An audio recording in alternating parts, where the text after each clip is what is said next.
اللہ اللہ اللہ اللہ اللہ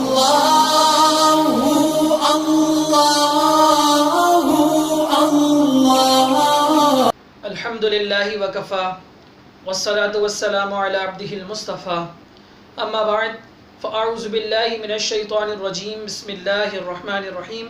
نماز کے شرعی مسائل کے ساتھ آپ کو اپنے چینل علمی پکار میں خوش آمدید کہتے ہیں، اور سوال یہ ہے کہ سجدہ تلاوت اور سجدہ شکر کا کیا طریقہ ہے؟ سجدہ تلاوت کب واجب ہوتا ہے؟ جب ہم قرآن کی جو 14 آیات سجدہ ہیں اگر ان کا وہ آیات تلاوت کریں یا ان آیات کا ترجمہ کسی بھی زبان میں پڑھیں، چاہے وہ انگلش میں ہو، اردو میں ہو، فارسی میں ہو، کسی بھی زبان میں ان آیات سجدہ کا ترجمہ پڑھیں، یا پھر ہم ان آیات کو سنیں یا ان کا ترجمہ سنیں، تو ہم پر سجدہ تلاوت واجب ہو جاتا ہے۔ سجدہ تلاوت کا طریقہ سمپل ہے کہ ہم وضو کرنے کے بعد، یعنی جو شرائط نماز کے وہی جو ہیں وہ یعنی پاک ہونا، کپڑوں کا پاک ہونا، جگہ کا پاک ہونا، باوضو ہونا اور قبلہ روح اپنے آپ کو کر لینا، اس کے بعد اللہ اکبر کہتے ہوئے سجدے میں چلے جانا۔ ہاتھوں کو نہیں اٹھانا ہم نے، اور دل میں نیت ہو کہ میں سجدہ تلاوت کو ادا کر رہا ہوں، اس کے بعد اللہ اکبر کہتے ہوئے ہم ڈائریکٹ سجدے میں چلے جائیں گے۔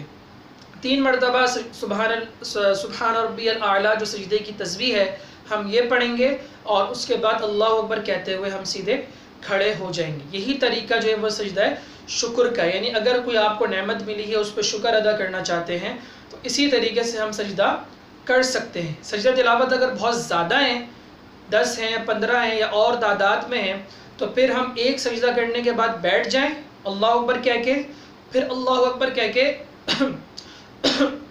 دوسرے سجدے میں چلے جائیں، ٹھیک ہے؟ اس طرح ہم اپنے سجدوں کو پورا ادا کر سکتے ہیں۔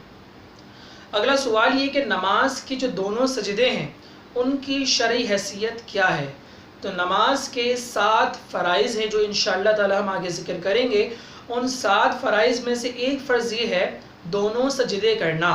تو نماز کے دونوں سجدے، ایک سجدہ پھر دوسرا سجدہ جو ہم کرتے ہیں بالترتیب، یہ دونوں سجدے کرنا فرض ہے۔ لہٰذا اگر ان دونوں میں سے کوئی ایک سجدہ بھی رہ گیا تو آپ کے فرض میں کمی آ جائے گی۔ لہٰذا اگر پہلی رکعت کا سجدہ رہ گیا اور نماز میں کسی دوسری رکعت میں یا تیسری رکعت میں آپ کو یاد آ جائے تو آپ اس پہلی رکعت کا سجدے کو ادا کریں۔ اب چونکہ فرض میں تاخیر ہوئی ہے تو آخر میں سجدہ سہو کر لیں، تو فرض کی جو تاخیر ہوگی یہ آپ کی جو ہے وہ معاف ہو جائے گی۔ اگلا سوال یہ ہے مسبوق کی نماز میں غلطی۔ مسبوق کون ہوتا ہے؟ مسبوق وہ شخص ہوتا ہے کہ امام نے نماز شروع کی اور امام کی ایک رکعت پوری ہو گئی، اس کے بعد جو شخص نماز میں شامل ہوا اس کو کہتے ہیں مسبوق۔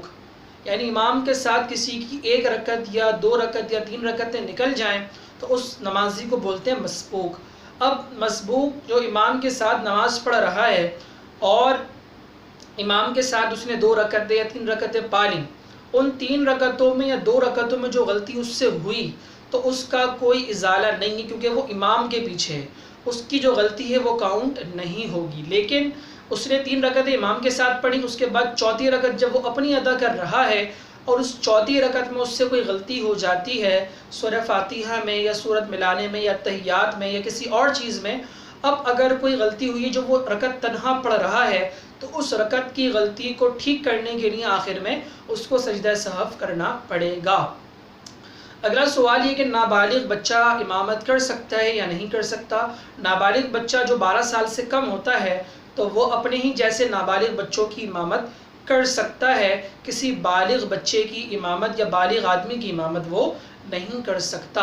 اللہ رب کریم سے دعا ہے کہ ہمیں نماز کے مسائل کو صحیح طور پر سمجھنے کی، سیکھنے کی، اس کے مطابق عمل کرنے کی ہمیں توفیق عطا فرمائے۔ اگر آپ نے ہمارے اس چینل کو علمی پکار کو سبسکرائب نہیں کیا تو آپ سبسکرائب کر لیں تاکہ ہر آنے والی ویڈیو کا نوٹیفیکیشن آپ تک بر وقت پہنچ سکے۔